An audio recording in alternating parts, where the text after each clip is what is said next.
Hello et bienvenue donc dans cette partie animation. Le personnage maintenant a été modélisé et rigué, nous allons pouvoir l'animer. Donc on va faire plusieurs animations. On va faire l'idle et l'idle break, qui sont similaires aux animations qu'on a pu faire avec le robot sur le projet précédent. L'idle et l'idle break.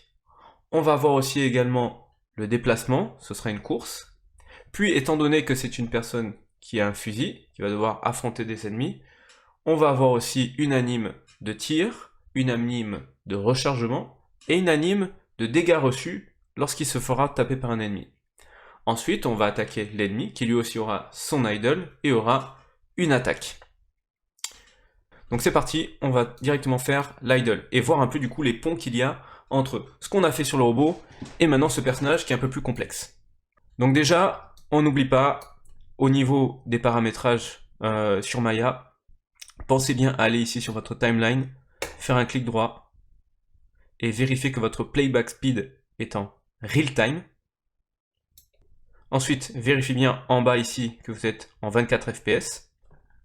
Donc par rapport à l'idle du robot précédent, là on sera à 10 frames en moins, c'est-à-dire 38, 37 environ. Là où le robot lui était sur un cycle de 48 frames. Il sera un peu plus dynamique, un peu plus rapide. Donc comment arriver à ce résultat? Déjà, ce que je vais faire du coup, c'est que vous voyez, j'ai pas fait énormément de clés, il n'y a pas besoin de beaucoup de clés, c'est la même méthode en fait que l'on avait avec le robot. Donc je vais vous la remontrer en live.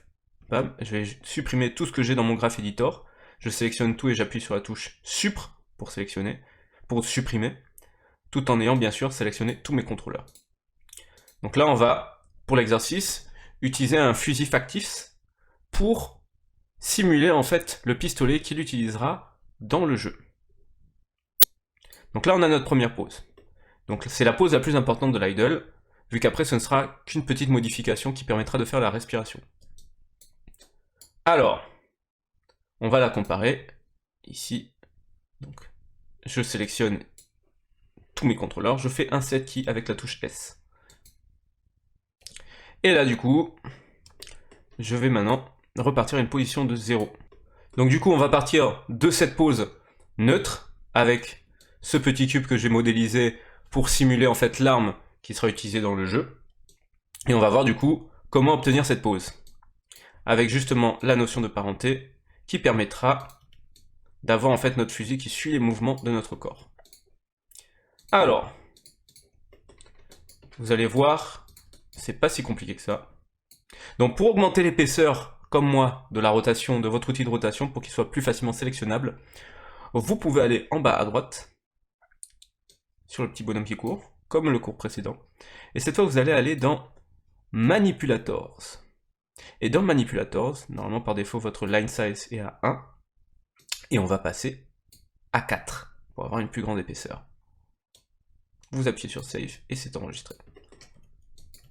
Moi je préfère, je trouve que c'est plus pratique pour manipuler nos contrôleurs. Donc on n'oublie pas bien sûr de sélectionner tout et de faire un set key, donc S, pour s'assurer ici que notre personnage soit animable et que votre auto-key en bas à droite soit bien activé aussi. Il faut qu'il y ait le symbole rouge là d'activer. Ensuite je vais faire mon placement. Donc c'est pas grave si vous n'avez pas exactement la même position que moi, hein. Le but n'est pas exactement de faire un copier-coller de mes poses, mais de comprendre comment animer un idle surtout. Donc vous allez voir que ma pose sera pas exactement pareille et c'est pas grave. Donc il n'a pas d'articulation au niveau de ses genoux et de ses coudes, ce personnage. Mais vous verrez que déjà ça fait plus de contrôleurs à gérer par rapport à ce que vous aviez avec le robot.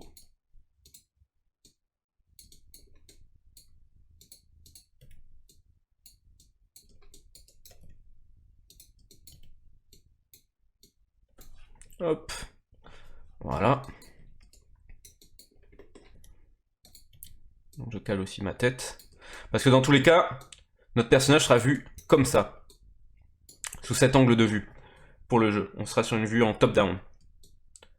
Donc ce que je peux faire déjà, c'est me mettre en double vue en cliquant sur ce bouton ici. Bam.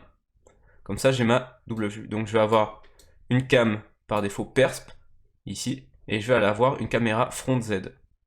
Je peux créer une nouvelle caméra ici pour avoir deux caméras où je peux naviguer facilement, en allant ici sur ce symbole de la caméra là, et faire clic droit dessus, New Perspective.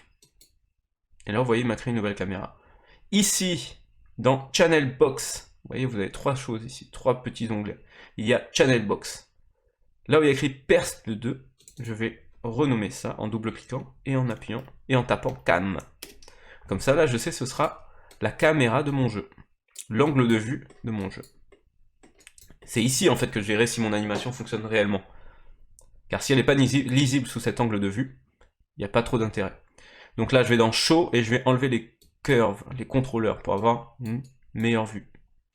Ce que je peux faire aussi pour avoir plus de lisibilité, c'est ce que j'ai fait ici, c'est me créer un layer d'affichage. C'est-à-dire que de base, dans mon layer, ok, j'ai sélectionné toute la géométrie. Vous voyez, hop, tout ce qui est géométrique, je n'ai pas envie de manipuler. Et je les ai mis dans ce layer d'affichage, donc en appuyant sur ce petit symbole, et en faisant un clic droit, Add Selected Object. Donc je le fais une deuxième fois pour m'assurer que ça a bien été pris en compte. Et là maintenant, il suffit que je coche cette petite case. Il va me le mettre en transparence quand j'appuie une fois, et quand je clique une deuxième fois, il réapparaît de nouveau, mais il y a le symbole de R pour indiquer que c'est en référence. Et là maintenant, tout ce qui n'est pas censé être animable en géométrie sera dans ce calque-là, que je vais par exemple nommer géométrie. Et je vais donner une petite couleur par exemple. Et ici je peux cliquer sur ce petit symbole pour avoir mon personnage un peu plus foncé, qui ferait qu'il se démarquera d'autant plus par rapport au décor. Ce que vous pouvez faire aussi, c'est appliquer une nouvelle texture au sol. Donc je réappuie sur le R, je sélectionne mon sol, et je peux créer une nouvelle texture en faisant clic droit, Assign New Material, je vais prendre un Lambert, une texture basique, sans réflexion, et là, je vais aller où est-ce qu'il y a écrit Lambert 3 dans l'attribut editor. Si votre attribut editor n'apparaît pas, vous faites un CTRL A, il apparaîtra, et là vous avez Lambert 3. Ici, vous pouvez renommer Lambert 3 avec sol par exemple, vu qu'il est appliqué au sol, et vous choisissez une couleur différente. Voilà. Et ainsi, vous pouvez plus facilement démarquer votre personnage.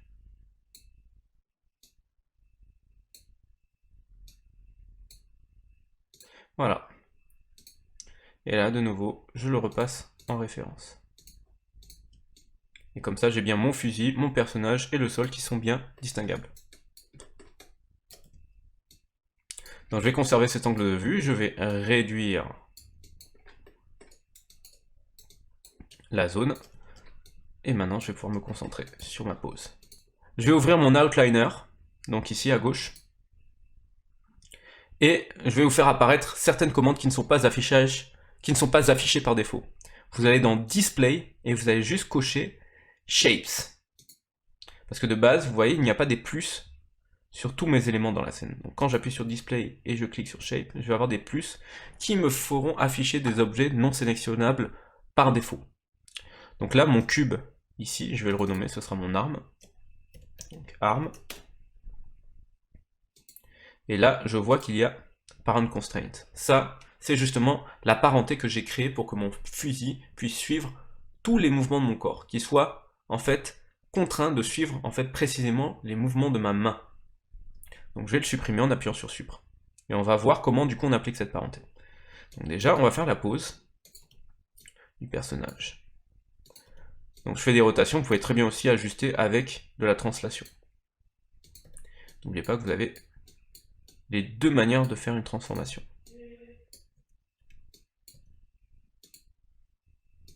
On n'oublie pas bien sûr d'activer son autosave. Donc regardez le cours précédent où je montre toute la configuration de l'interface de Maya et des préférences pour pouvoir travailler dans un bon confort. Donc voilà, j'avais une position un peu similaire au niveau du bras. Donc j'avais un peu triché. Hein. Hop. J'ai dû allonger des fois les parties du bras afin qu'il puisse bien manipuler son fusil. Et là maintenant je vais placer mon fusil correctement. Donc essayez de respecter... bon, normalement vous aurez accès à ce fichier, donc ce sera plus simple. Vous aurez le fichier avec l'arme directement dedans.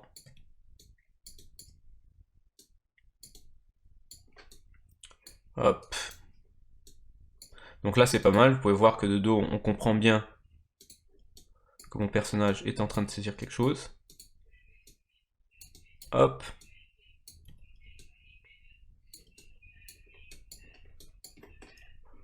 On va essayer de comprendre aussi qu'il est déjà en train de viser. Il va être un peu plus sur ses appuis. Voilà. Il va un peu mieux nous regarder quand même. Voilà. Et là on va bien recaler notre main pour faire en sorte qu'elle saisisse correctement. Alors, de toute façon on est sur une vue top-down, donc on ne verra jamais bien les détails des doigts qui saisissent l'arme. Donc c'est pour ça qu'on a quand même un personnage assez simplifié. Le but surtout c'est qu'on comprenne ce qui se passe avec les mouvements. Donc c'est pour ça qu'on peut se permettre certaines déformations, certaines triches, car en fait la vue est assez éloignée. Hop. Donc là je commence à être plutôt content de ma pose. Hein. Vous voyez, c'est vraiment sculpter la pose petit à petit. N'hésitez pas à vous regarder sur le miroir. Hein. Je vous montrerai des screenshots ou des poses que je faisais pour m'aider justement à bien comprendre comment saisir une arme. Et vous pouvez aussi regarder des références sur internet.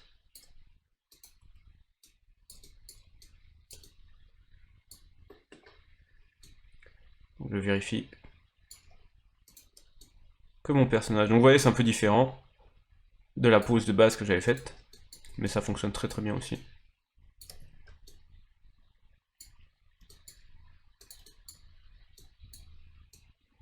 Je peux jouer aussi en translation. Et écarter même un peu plus les jambes si je veux. Voilà. On gère bien le contrôleur. C'est pour ça aussi qu'il est important de faire toujours un sol pour s'assurer qu'on n'ait pas de pénétration au sol. Voilà. Donc là, je suis satisfait de ma pose. Au niveau du placement des mains. Donc ce que je vais pouvoir faire, c'est appliquer une parenté. Pour faire en sorte maintenant que mon arme suive les mouvements de ma main. Donc je sélectionne d'abord, et ça c'est obligatoire, la main, c'est-à-dire le parent.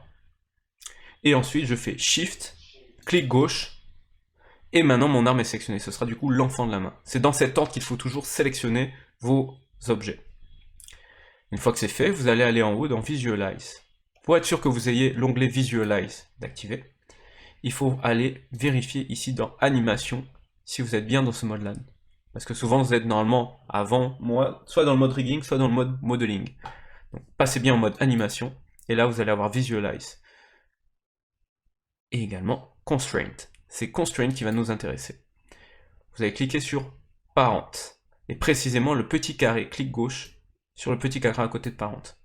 Et là, il faut bien s'assurer qu'il y ait Maintain Offset de cocher, Translate All et Rotate All avec un weight à 1. Pour s'assurer en fait que la parenté s'applique sur tous les axes, toutes les transformations possibles, à part le scale bien sûr, et qu'il puisse avoir ce déplacement en fait qui n'est pas pile à l'endroit de la main. Et maintenant on fait Add, et là maintenant vous voyez que sur votre arme, il y a des attributs qui sont apparus. Et certains sont en vert parce que justement ils sont contraints maintenant à la main. Et la main étant enfant du torse, forcément, elle va être emportée par le torse, et du coup, l'arme aussi, par extension. Si j'appuie sur S sur l'arme, vous voyez maintenant que le Blend Parent devient rouge, c'est-à-dire qu'il est animable. C'est cet attribut qui nous permettra d'activer ou désactiver la parenté. Si j'appuie sur 0, mon arme n'est plus parentée.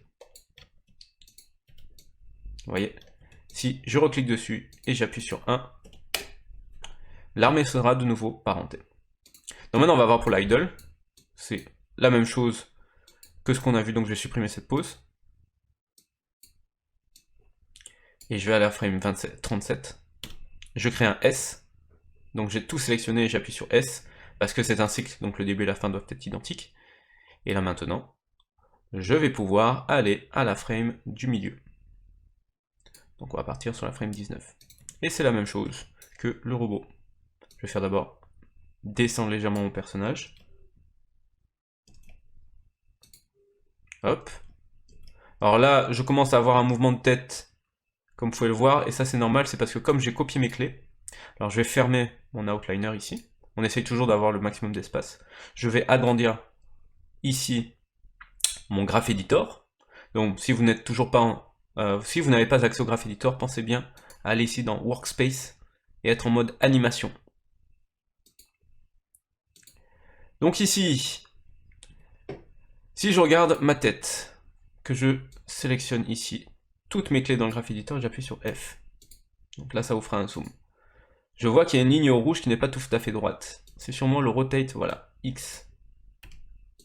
Et en fait, la courbe est légèrement modifiée. Donc pour m'assurer que ma courbe ne bouge pas, je sélectionne tout et j'appuie sur l'autotangente. Donc vous allez voir là, quand je vais appuyer sur l'autotangente, il y a des lignes qui vont aller plus droite. Bam. Je recommence, regardez, je sélectionne uniquement ma tête, rotate X. Vous voyez, quand je suis sur rotate X, là ça se voit maintenant, c'est plus flagrant. Quand j'appuie dessus maintenant, regardez, je me mets à l'image 20, j'appuie dessus, bam. Et ça m'a redressé ma courbe. C'est parce que j'ai fait un copier-coller de clé. Donc là maintenant, il n'y a uniquement que mon bassin qui bouge. Donc déjà, on voit qu'il y a un petit mouvement qui se fait. Et maintenant, on va ajouter un peu plus de mouvement au niveau du torse. Donc la même chose, je vais aller à ma frame 19, à la moitié.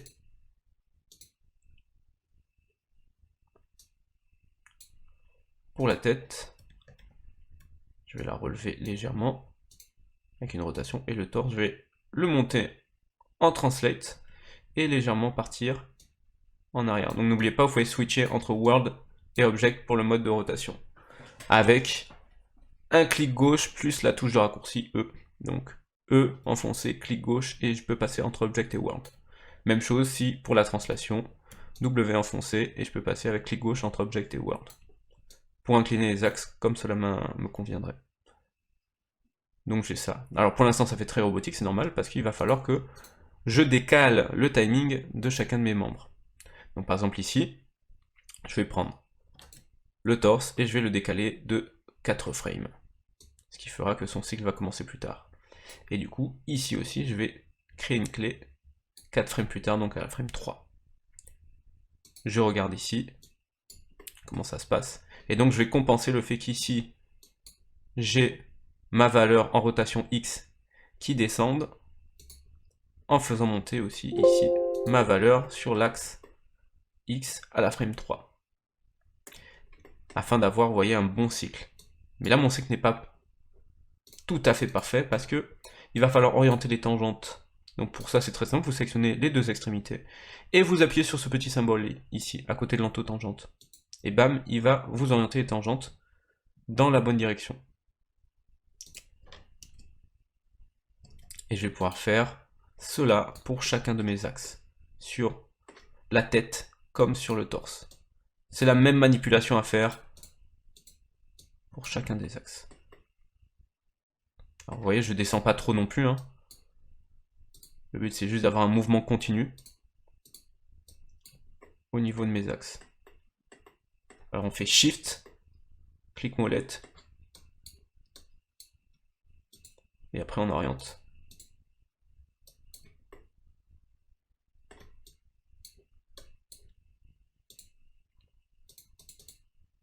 Voilà. Là j'ai un décalage au niveau du torse. Même chose maintenant avec la tête. Je vais faire cette fois de 6 frames au lieu de 4. Donc on part à la frame 25. Et du coup même chose ici, 6 frames, donc de 0 à 5, ça fait bien 1, 2, 3, 4, 5, 6 frames. Et là maintenant, même chose. Vous répétez l'opération.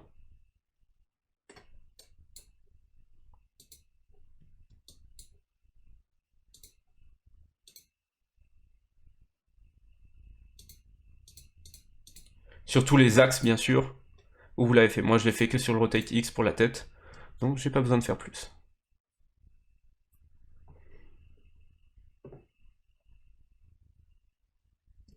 Donc là, qu'est-ce que j'observe? J'ai mon torse qui descend en même temps que mon bassin.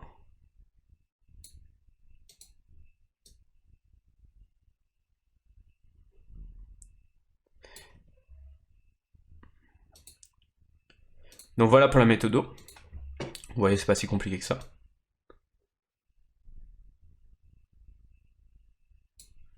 Et là, par exemple, je vois que je me suis embrouillé. Et là, par exemple, ce que j'ai fait, c'est que j'ai fait monter le torse quand le bassin descend. Ça fait un mouvement inverse. Mais pour que ça soit plus harmonieux, vous allez voir, on va le faire plutôt descendre après que le torse soit descendu. Donc là, après que le bassin soit descendu. Donc là, mon bassin descend, et ensuite c'est le torse qui va suivre. Donc je vais le faire descendre ici. Et je vais regarder le translate Y, et m'assurer qu'il descend ici, mon translate Y, et donc ici, il monte. Et là, je vais corriger de nouveau l'orientation de mes courbes.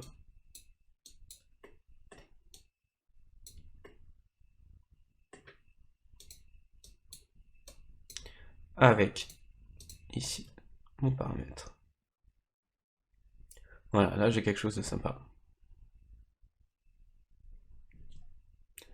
Je regarde pareil pour la tête.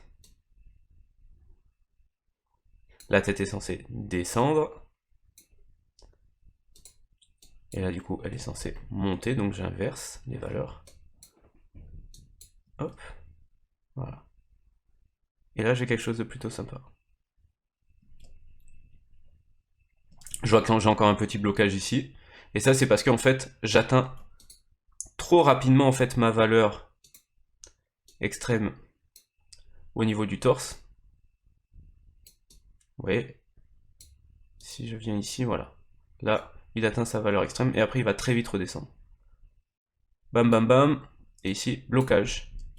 Et il redescend ensuite. Donc on sent vraiment un peu trop le blocage. Donc pour ça, je vais décaler de 3 frames supplémentaires ma clé. Voilà, pour le sentir un peu moins. Et même chose pour la tête. Je décale de 3 frames.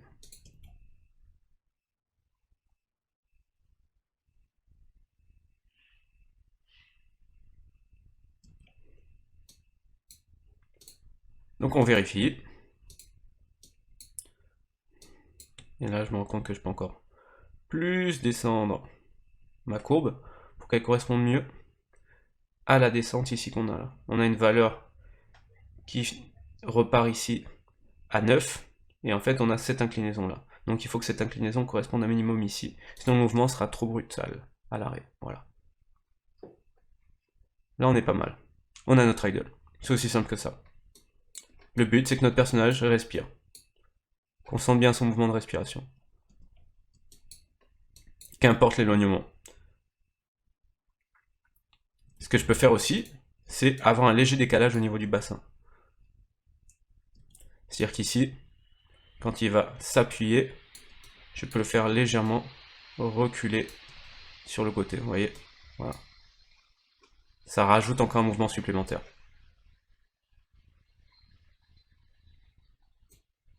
Voilà. Et pour tout cycle que vous allez faire, c'est la même méthode que vous allez appliquer sur tous les mouvements de cycle. Il faut toujours vérifier que vos courbes, ok, puissent parfaitement aller dans leur continuité. Donc pour vérifier cela, ce que vous pouvez faire, c'est sélectionner par exemple là, je vais le vérifier pour la rotation en X, pour savoir si donc mon cycle est harmonieux.